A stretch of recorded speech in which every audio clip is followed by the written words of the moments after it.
Good evening, ladies and gentlemen. Welcome you all to this get-together for celebrating the life of Pallavi and to know more about the glorious and courageous fight of Pallavi against all odds at a very young age. On 27th May 2023, when our darling daughter left all of us physically, we informed that she had an infection, there was swelling, her vitals have gone down, and she left us all of a sudden. That was what has happened in the last 20 days, 12 days of her life. But there was a grim but courageous battle with a 4th stage metastatic cancer. She has fought like a warrior, and the toughest years of our lives for all 4 of us, which we did not share with the world till now. It is my decision which my family, especially Pallavi, supported. Predominantly, there are 2 reasons for the same. The news of Pallavi contracting such a deadly and terminal disease was devastating and heart-wrenching for anyone, and more especially her grandmothers, who were about 75 and 72 years, struggling with age-related health issues at the time when she was diagnosed. They could not have withstood that news, and had it been known to them for the next 5 years, they would not have lived peacefully and happily the way they lived and interacted normally with Pallavi the way they did. My heart broke countless number of times when she used to joke with them whenever they used to ask her about her marriage without knowing what she was going through. To protect the news from going to the 2 elderly ladies, we did not share it with other family members except with those whom Pallavi chose to share. We gave freedom to Pallavi to share it with whomsoever she wanted to share, and she did share with a couple of her cousins and few very good friends who are more than siblings to her, who formed great support group along with her sister Aishwarya. She of course never had any reservation in sharing it, and towards the last leg of her life contributed articles for a book and addressed seminars sharing her journey. The second reason for not sharing, which is equally important or more important, is that we did not want people to treat her specially and keep sympathizing all the time that such a young girl is affected by a terminal disease. Not to blame anyone, but unfortunately we all are programmed to behave in that fashion in such circumstances. That would have pulled her down and demotivated her and would have made her think as if there is no tomorrow for her when she was living life as if she was to live for 100 years. The zeal and zest for life which she exhibited during the 5 years despite the draining treatment for cancer made us feel that what we did was right and in the interest, and I have no regrets for the same. Now that Pallavi has gone, I thought we will be doing great injustice to her and her undaunting spirit if we do not share her valiant story with the world, and through that inspire those who are suffering from such life-threatening disease to live life to the fullest till the last moment of life. So ladies and gentlemen, today we are here for the same, and I request for your patient attention for next 20 minutes or so.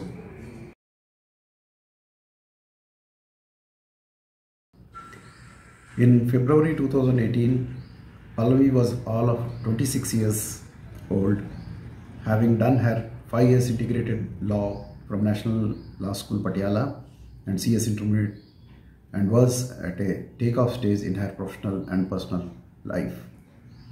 Around that time, she experienced a pain in her breast. She immediately consulted a doctor in Bangalore and then came down to Delhi and consulted two more doctors. To her and our misfortune, all the three doctors in two different reputed hospitals in two different cities of Delhi and Bangalore have diagnosed it wrongly to be a normal lump which will get diluted by medicines. We found it to be quite contrast to all the educational videos, messages by the government informing that any lump could be an indicator of cancer.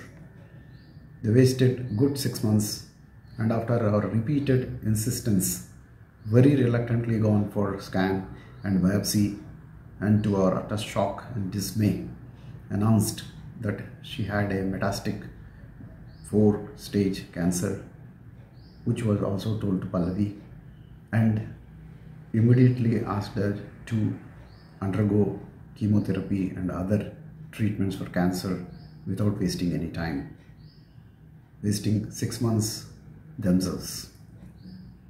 It has hurt and keep hurting us for life that had any of these doctors been proactive and recommended tests in February 2000 itself, when she first complained of pain and lump, we might have caught the cancer at an early stage and there could have been remission, and maybe our darling daughter would have been saved and with us.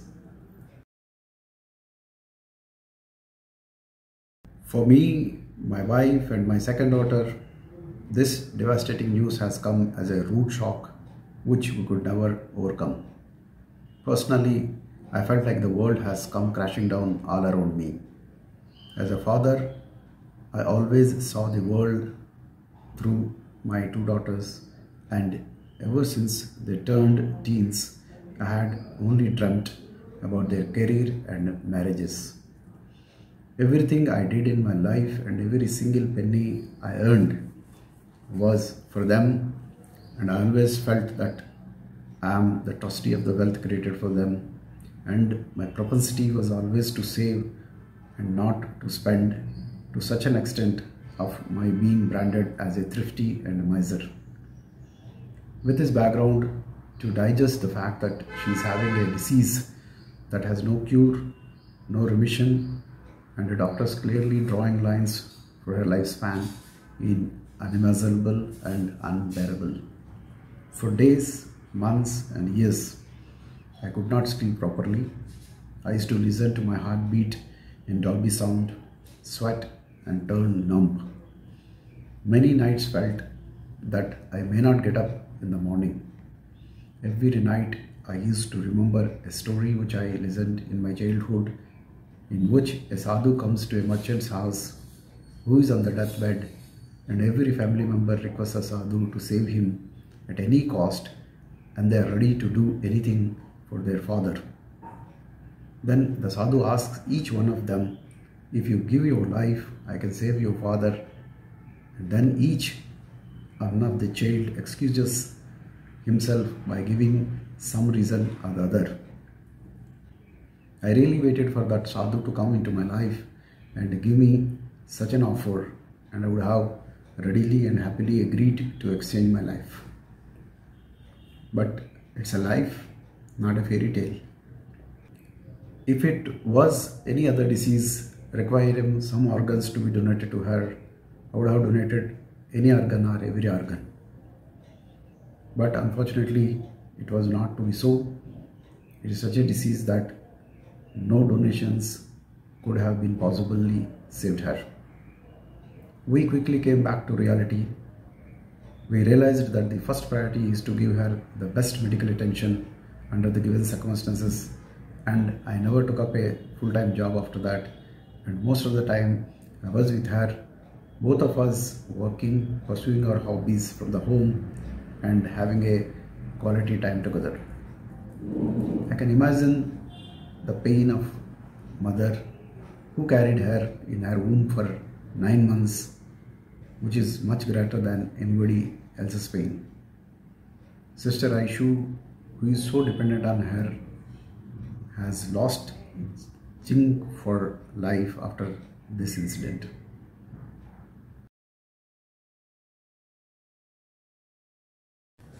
It's one in a million cases where a young girl of 26 to contract fourth stage cancer. One could expect anyone in Pallavi's place to feel devastated, dejected, demoralized, and extremely pained and stressed.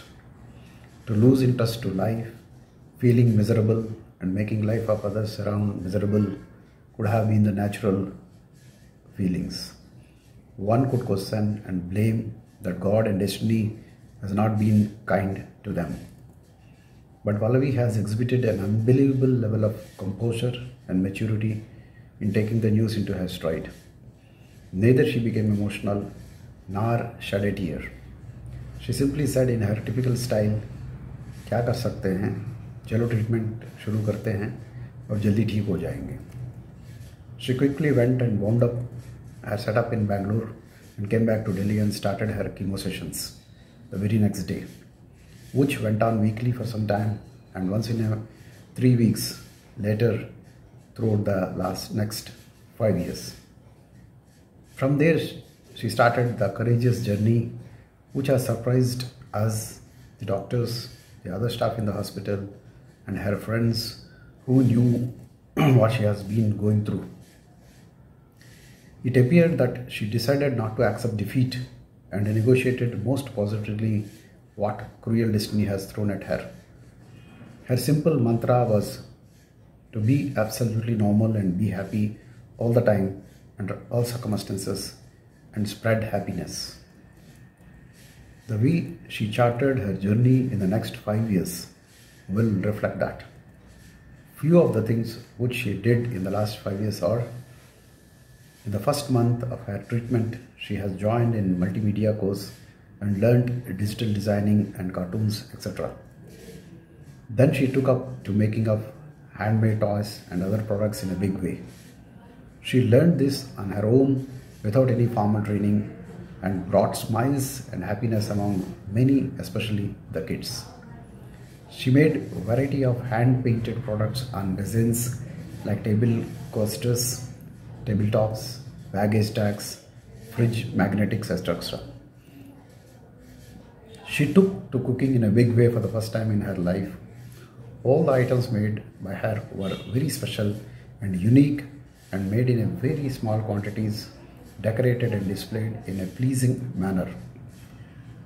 She not only continued playing badminton despite pain on the right side of her body, but won few cups in competitions with normal healthy persons, loved dancing and did regular exercises and yoga. The activity which Pallavi took up that gave a lot of happiness to her and surprised all of us is taking up teaching of Telugu language to kids. Having brought up in Delhi for entire life, we never thought her command over Telugu was so good to teach. In short period of time, she has become most sought after Telugu teacher online. She was so passionate and sincere in this aspect that till 2 days before she left us, she took classes from the hospital bed. The biggest and the most useful contribution made by Pallavi to the society is when she decided to share her courageous journey to the world. She first co-authored one chapter in a book with other cancer survivors titled "Don't Ask Me How I Am Doing, Life, Death and Everything in Between." That book received tremendous response and she got invitations to speak on the subject. The book is available on Amazon. She participated in panel discussions with co-authors of this book in Shulin University, Himachal Pradesh, and explained how she handled her cancer. That program was moderated by Ms. Poonam, aunt of cricketer Yuvraj Singh. She addressed a web seminar for 30 minutes sharing how she handled cancer. Apart from keeping herself busy with the above activities, She always ignored her grueling chemo sessions and its effects on her body and gone beyond physical discomfort to explore the world. She was gifted with the quality to handle most difficult situations lightly with a smile. Losing her hair completely because of chemo is one of them. She did not get scared when she turned bald and enjoyed her small haircut when hair started regrowing. She loved nature, greenery, and went on many vacations with friends and enjoyed doing very risky adventure sports like rafting, flying, roller coaster, etc. She not only attended all the marriages of her friends and cousins, but put the dance floor on fire. She enjoyed birthdays and anniversaries of her friends and cousins. She never felt jealous about the happiness of others, though she was denied the bliss of marriage and children by the destiny. This quality of her made me feel divinity in her. Right through her journey, especially during the last 2 years, she did a lot of research about cancer and did not lose any opportunity of sharing her knowledge with fellow cancer patients, especially young patients, as a caregiver. She was scheduled to address a seminar even in the week after her passing away, and there were few invitations after she has gone. In her addresses, she always stressed the need for the doctors to have more patience, empathy towards the patients, and not going through the motions mechanically and prescribe medicines as per standard protocols.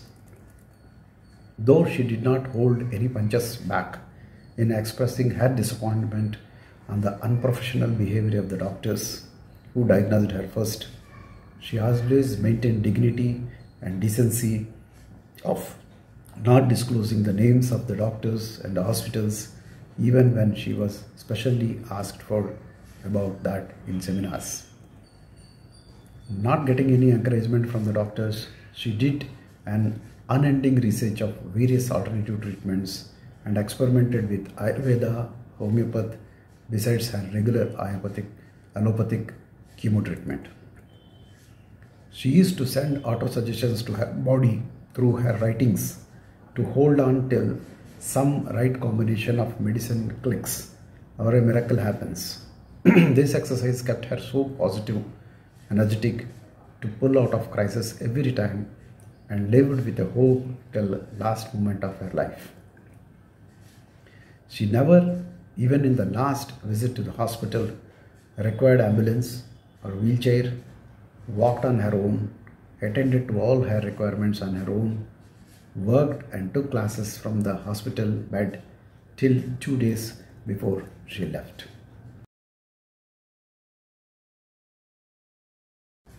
When she was diagnosed with cancer for the first time, we had a sinking feeling all the time and thought the world has come to an end. But her positivity and leading by example had made us to change our perception towards life. She encouraged all three of us to live life more than normal, and amazingly, we did so many things in these traumatic 5 years with her support and encouragement. I passed 2 examinations, insolvency and social auditor, and got registered as insolvency professional and social auditor. I have set up a music group, Mayur Musical Group, with friends and gave 45 live musical programs for entertaining blind students, orphans, elderly people, besides a couple of commercial programs. Post-pandemic, I did over 100 online musical programs under the banner Prabhakar Croning Corner. She made flyers for few of my programs. Though never took up a full-time job to devote time to attend to Pallavi, I did consultancy and advisory in these 5 years. My wife Indra slogged for 5 years along with her full-time job to complete her PhD and was awarded doctorate by MIT University, and Pallavi was so happy about that. She opted for a deputation and went for a challenging position as Assistant Director with Wildlife Crime Control Bureau. Pallavi, kid sister Aishu, has completed her 5 years integrated law and started her professional career and matured under the care and guidance of Pallavi. We went for outings, movies, vacations till pandemic, again restarted after restoration of normalcy. Never missed an opportunity of being in the company of relatives and friends and were always our joy cells. Remained hyperactive in Facebook, Twitter and WhatsApp. Though broken from within, the path of happiness shown by Pallavi has helped us to put back our tristes and be happy to such an extent to give an impression to all that we were the happiest people under the sun. This act of faking before the world that we are happy has become, in a way, a reality in our life.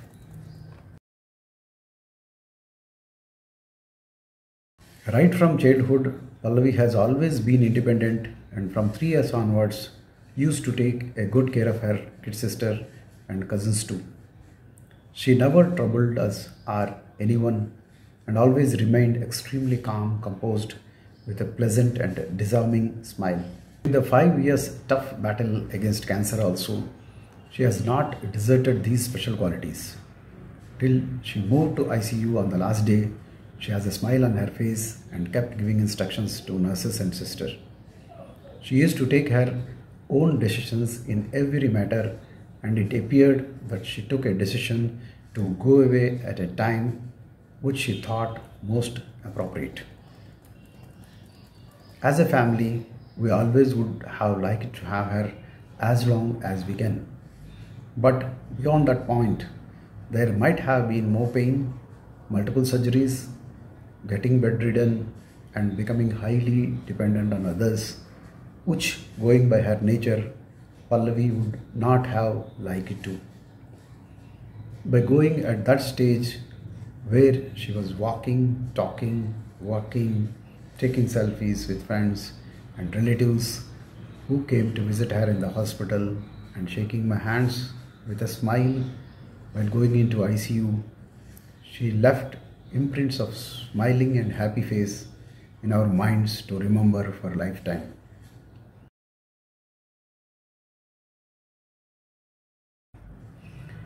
For us, life will never be the same again without Pallavi, and we can never be normal in the real sense. But we have to live with her mission of being happy, cheerful, smiling all the time and under any given circumstances. If she can do it despite what she has gone through in the last 5 years, we have her inspiration to do so. Be caregivers to patients suffering from cancer and other life-threatening diseases, to give all comfort and motivate them to live life to the fullest the way Pallavi did. And this one is very, very important and very close to the heart of Pallavi.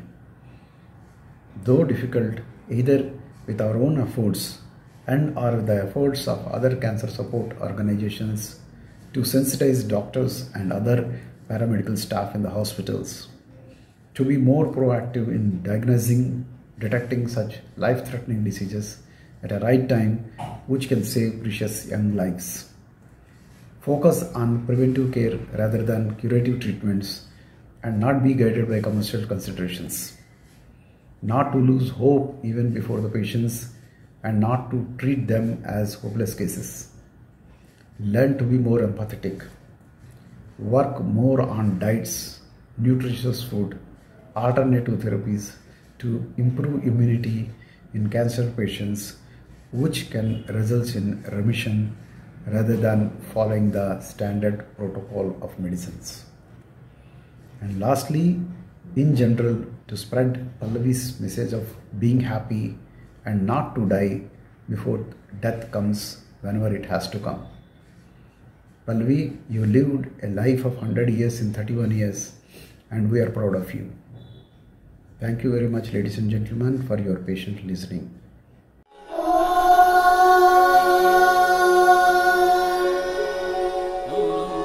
Saraswati नमस्तुभ्यं वरदे कामरूपिणि विद्यारम्भं करिष्यामि सिद्धिर्भवतु मे सदा. Good evening, ladies and gentlemen. I, as Prabhakar, as Indra Sudha, as Aishwarya, the family members of Saraswatala family and Potukuchi family are extremely happy to announce a fund named Pallavi Prasikshan Abhiyan in the memory of our darling daughter Pallavi Saraswatala, who left us on 27th May 2023. Pallavi was very good in her studies, scored excellent marks in board exams of 10th and 12th, passed CLAT exam and did her 5 years law from National Law University, Patiala.